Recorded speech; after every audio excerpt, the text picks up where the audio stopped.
Hormuz ಜಲಸಂಧಿಗೆ US ದಿಗ್ಬಂಧನ ಹಾಕಿರುವುದು ಕೇವಲ ಇರಾನ್ಗೆ ಮಾತ್ರ ಅಲ್ಲ, ಭಾರತಕ್ಕೂ ಬಿಗ್ ಶಾಕ್.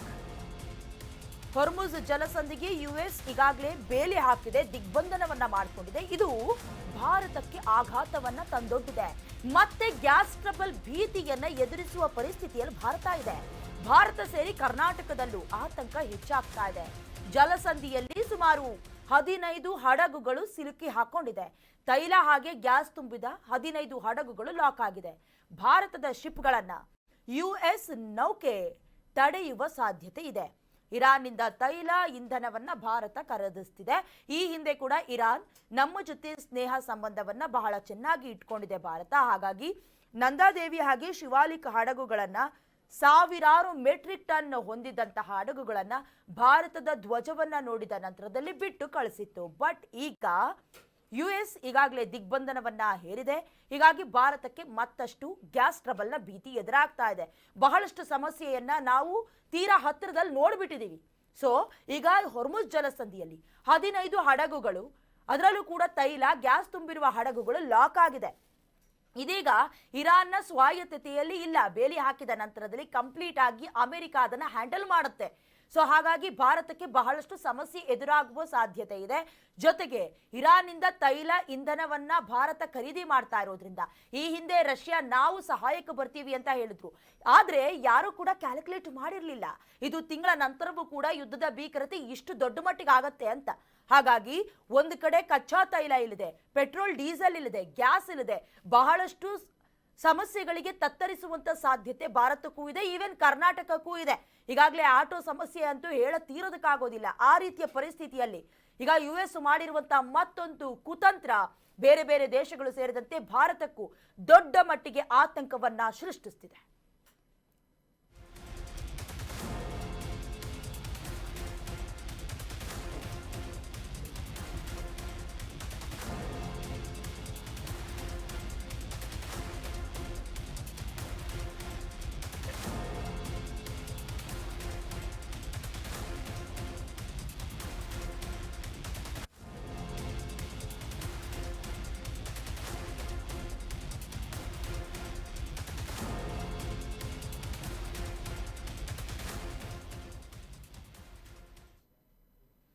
ಮಧ್ಯಪ್ರಾಚ್ಯದಲ್ಲಿ ಯುದ್ಧ ನಡೀತಾ ಇರುವ ಸಂದರ್ಭದಲ್ಲಿ ಇರಾನ್ ಈಗ ಭಾರತದ ಬಗ್ಗೆ ಭಾರಿ ಮೆಚ್ಚುಗೆಯನ್ನ ವ್ಯಕ್ತಪಡಿಸಿದೆ.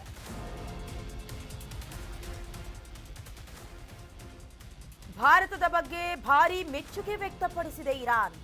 ಭಾರತ ನಂಬಿಕಸ್ಥ ದೇಶ, ನಮ್ಮ ಮಿತ್ರ ಅಂತ ಇರಾನ್ ಹೇಳ್ಕೊಂಡಿದೆ. ಕಷ್ಟದ ದಿನಗಳಲ್ಲಿ ನಂಬಬಹುದಾದ ಮಿತ್ರ ದೇಶ ಭಾರತ. ಉತ್ತಮ ಸಹಭಾಗಿತ್ವ ನಿಭಾಯಿಸುವ ಸಾಮರ್ಥ್ಯವಿರುವ ದೇಶ ಭಾರತ. ಭಾರತದ ಹಡಗುಗಳ ಸಾಗಾಣಿಕೆಗೆ ಯಾವುದೇ ತಡೆಯನ್ನ ನಾವು ಒಡ್ಡೋದಿಲ್ಲ. ಜಲಸಂಧಿಯಲ್ಲಿ ಭಾರತದ ಹಡಗುಗಳಿಗೆ ತಡೆ ನೀಡೋದಿಲ್ಲ. ಭಾರತ ಹಾಗೆ ಇರಾನ್ ನಡುವೆ ಉತ್ತಮ ಮಾತುಕತೆ ನಡೆದಿದೆ. ಉತ್ತಮ ಮಾತುಕತೆ ಎಲ್ಲ ಚೆನ್ನಾಗಾಗಿದೆ ಅಂತ ಇರಾನ್ನ ರಾಯಭಾರಿ ಕಚೇರಿಯಿಂದ ಅಧಿಕೃತ ಮಾಹಿತಿಯನ್ನ ಹಂಚಿಕೊಂಡಿದ್ದಾರೆ. ಈ ಹಿಂದೆ ಕೂಡ ನಂದಾದೇವಿ ಶಿವಾಲಿಕ್ ಹಡಗುಗಳನ್ನ ಕಳಿಸುವಂತ ಸಂದರ್ಭದಲ್ಲೂ ಭಾರತದ ಬಗೆಗೆ ಮೆಚ್ಚುಗೆಯ ಮಾತುಗಳನ್ನ ಇರಾನ್ ಆಡಿತ್ತು. ಈಗ ಯುದ್ಧದ ಭೀಕರತೆ ಬಹಳಷ್ಟು ದೊಡ್ಡ ಮಟ್ಟಿಗಿದೆ. ಅಮೆರಿಕವೂ ಕೂಡ ದಿಗ್ಬಂಧನ ಹಾಕಿದೆ. ಇದರ ಹೊತ್ತಿನಲ್ಲೇ ಮತ್ತೆ ಅಮೆರಿಕ ಸೆಡ್ಡು ಹೊಡೆಯೋದಕ್ಕೆ ಪ್ರಯತ್ನ ಪಡ್ತಾ ಇರುವ ಈ ಹೊತ್ತಿನಲ್ಲೇ ಭಾರತದ ಬಗ್ಗೆ ಮೆಚ್ಚುಗೆಯ ಮಾತುಗಳನ್ನು ಆಡಿರುವುದು. ಇನ್ನು ಇದೇ ವಿಚಾರಕ್ಕೆ ಸಂಬಂಧಪಟ್ಟಂತೆ ಇನ್ನಷ್ಟು ಡೀಟೇಲ್ಸ್ ಅನ್ನ ದೂರವಾಣಿ ಸಂಪರ್ಕದ ಮೂಲಕ ಕೊಡ್ತಾ ಹೋಗ್ತಾರೆ ನಮ್ಮ ಪ್ರತಿನಿಧಿ ಅಭಿಷೇಕ್. ಮಧ್ಯಪ್ರಾಚ್ಯದಲ್ಲಿ ನಡೀತಾ ಇರುವ ಯುದ್ಧದ ಭೀಕರತೆ ಜೊತೆಗೆ ನಮ್ಮಲ್ಲಿ ಸೃಷ್ಟಿಯಾಗಿರುವಂತಹ ಆತಂಕದ ಬಗ್ಗೆ ನಮಗೆ ಗೊತ್ತೇ ಇದೆ. ಇದರ ಮಧ್ಯದಲ್ಲಿ ಒಂದು ಕಡೆ ಅಮೆರಿಕ ದಿಗ್ಬಂಧನವನ್ನ ಬೇಲಿಯನ್ನ ಹಾಕೊಂಡಿರುವ ಹೊತ್ತಿನಲ್ಲೇ ಇರಾನ್ ಈಗ ಭಾರತದ ಬಗೆಗಿನ ಮೆಚ್ಚುಗೆ ಮಾತುಗಳಾಡಿರೋದು ಅಮೆರಿಕಕ್ಕೆ ಭಾರತದ ಮೇಲೆ ಕೆಂಗಣ್ಣಿಗೆ ಕಾರಣವಾಗಬಹುದಾ ಅಭಿಷೇಕ್?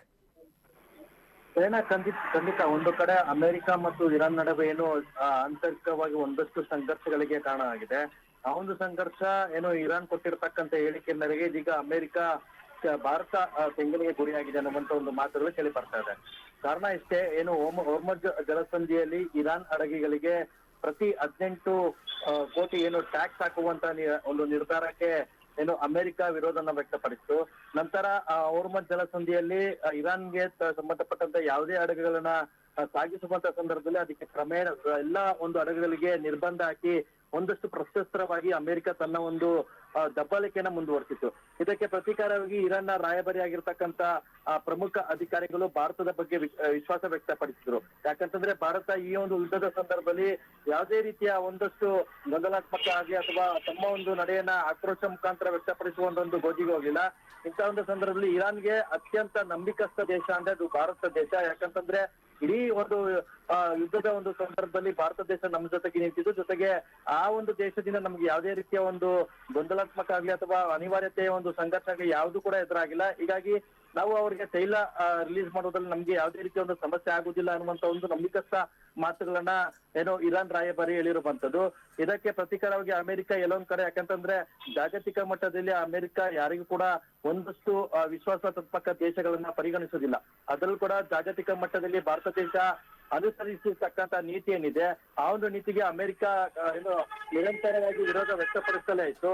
ಆದ್ರೆ ಇರಾನ್ ಈ ರೀತಿ ಜಾಗತಿಕ ಮಟ್ಟದಲ್ಲೇ ಭಾರತಕ್ಕೆ ಈ ರೀತಿ ಒಂದು ಸಪೋರ್ಟ್ ಮಾಡಿರುವಂತದ್ದು ಎಲ್ಲೋ ಒಂದ್ ಕಡೆ ಅಮೆರಿಕ ದೇಶಕ್ಕೆ ನುಂಗಲಾರದ ತುತ್ತಾಗ್ತಿದೆ. ಯಾಕಂತಂದ್ರೆ ಇಡೀ ದೇಶಕ್ಕೆ ಸಂಬಂಧಪಟ್ಟಂತೆ ಅಲ್ಲಿ ಹೋರ್ಮಜ್ ಜಲಸಂಧಿ ಏನಿದೆ ಅಲ್ಲಿ ಹಡಗುಗಳಿಗೆ ಹೋಗುವಂತ ಎಲ್ಲಾ ಹಡಗುಗಳಿಗೂ ಟ್ಯಾಕ್ಸ್ ನ ಹಾಕ್ಲಾಗುತ್ತೆ. ಆದ್ರೆ ಭಾರತ ದೇಶಕ್ಕೆ ಮುಕ್ತವಾಗಿದೆ, ಆದ್ರೆ ಅಷ್ಟರ ಮಟ್ಟಿಗೆ ನಾವು ಟ್ಯಾಕ್ಸ್ ನ ಹಾಕೋದಿಲ್ಲ ಅನ್ನುವಂತ ಒಂದು ಮಾತುಗಳನ್ನ ಹೇಳಿರುವಂತದ್ದು. ಕಡೆ ಅಮೆರಿಕದ ಈ ಒಂದು ದೋಷ ಇಲ್ಲಿ ಮೇಲ್ನೋಟಕ್ಕೆ ಕಂಡು ಬರ್ತಿರುವಂತದ್ದು ಚರ್ಚೆ ಆಗ್ತಿದೆ ದಯನ. ಓಕೆ ಅಭಿಷೇಕ್, ಒಂದು ಕಡೆ ಈಗ ಇರಾನ್ ಏನೋ ಮೆಚ್ಚುಗೆಯ ಮಾತುಗಳನ್ನ ಆಡಿದೆ ಭಾರತದ ಜೊತೆ, ಬಟ್ ಈಗ ಅಮೆರಿಕ ಕಂಪ್ಲೀಟ್ ಆಗಿ ಸ್ವಾಯತ್ತತೆಯನ್ನ ಅಥವಾ ಬೇಲಿಯನ್ನ ಹಾಕೊಂಡಿರೋದ್ರಿಂದ ಹೊರ್ಮುಜ್ ಜಲಸಂಧಿಯಿಂದ ಬರ್ಬೇಕಾಗಿದ್ದಂತಹ ಹಡಗುಗಳಿಗೆ ಅಥವಾ ಭಾರತಕ್ಕೆ ಎಷ್ಟರ ಮಟ್ಟಿಗೆ ಎಫೆಕ್ಟ್ ಆಗಬಹುದು ಅಭಿಷೇಕ್? ಸೇನಾ ಇಲ್ಲಿ ಪ್ರಮುಖವು ಒಂದು ವಿಚಾರ ನಾವು ಗಮನಿಸಬೇಕಾಗುತ್ತೆ. ಭಾರತಕ್ಕೆ ಭಾರತ ದೇಶ ಆಮದು ಮಾಡ್ಕೊಳ್ಳುವಂತ ತೈಲ ಏನಿದೆ ಅದು ಕೇವಲ ಇರಾನ್ ದೇಶದಿಂದ ಮಾತ್ರ ಮಾಡ್ಕೊಳ್ತಿಲ್ಲ, ಬದಲಾಗಿ ಪರ್ಯಾಯವಾಗಿ ವಿವಿಧ ದೇಶಗಳಿಂದ ಕೂಡ ಭಾರತ ಪ್ರಸ್ತುತ ಸನ್ನಿವೇಶದಲ್ಲಿ ಆಮದನ್ನ ಮಾಡ್ಕೊಳ್ತಿದೆ. ಆದ್ರೆ ಇಲ್ಲಿ ಪ್ರಮುಖವಾಗಿ ಒಂದು ವಿಚಾರ ಗಮನಿಸ್ಬೇಕಂದ್ರೆ ಅಮೆರಿಕ ಒಂದು ಕಡೆ ಹೇಳ್ತಿದೆ ನಾವು ಇರಾನ್ಗೆ ಸಂಬಂಧಪಟ್ಟಂತ ಹಡಗುಗಳಿಗೆ ಮಾತ್ರ ಟ್ಯಾಕ್ಸ್ ನ ವಿಧಿಸಿದ್ದೇವೆ ಅಂತ ಒಂದು ಮಾತನ್ನ ಹೇಳ್ತಾರೆ. At the same time Iran ಕೂಡ ನಾವು ಭಾರತಕ್ಕೆ ಸಂಬಂಧಪಟ್ಟಂತ ಯಾವುದೇ ಒಂದು ತೈಲಗಳನ್ನ ಕಳಿಸುವಂತ ಹಡಗುಗಳಿಗೆ ಒಂದಷ್ಟು ಮುಕ್ತವಾಗಿ ನಾವು ಕಳ್ಸಿಕೊಡ್ತೇವೆ, ಇದರಲ್ಲಿ ಯಾವುದೇ ರೀತಿ ಹಸ್ತಕ್ಷೇಪ ಮಾಡೋದಿಲ್ಲ ಅನ್ನುವಂತ ಒಂದು ಮಾತುಗಳನ್ನ ಹೇಳ್ತಿದ್ದಾರೆ. ಆದ್ರೆ ಇದ್ರ ಎಷ್ಟರ ಮಟ್ಟಿಗೆ ಕಾರ್ಯರೂಪಕ್ಕೆ ಬರುತ್ತೆ, ಅಲ್ಲಿ ಹೊರ್ಮುಜ್ ಜಲಸಂಧಿಯಲ್ಲಿ ಯಾವ ರೀತಿ ಒಂದು ಪರಿಸ್ಥಿತಿ ಬಿಗಡಾಯಿಸಿದೆ, ಎಲ್ಲಾ ಹಡಗುಗಳಿಗೂ ಮುಕ್ತವಾಗಿ ಕಳಿಸ್ಕೊಡ್ತಾರೆ ಅಥವಾ ಭಾರತಕ್ಕೂ ಕೂಡ ಅಮೆರಿಕ ಹಸ್ತಕ್ಷೇಪ ಮಾಡ್ತಾವ ಒಂದು ಪ್ರಶ್ನೆ ಇದಕ್ಕೆ ಸದ್ಯಕ್ಕೆ ಮುಟ್ಟಿರುವಂತದ್ದು ದಯನಾ. ಓಕೆ, ಥ್ಯಾಂಕ್ ಯು ಅಭಿಷೇಕ್ ನಿಮ್ಮೆಲ್ಲ ಡೀಟೇಲ್ಸ್ಗಾಗಿ.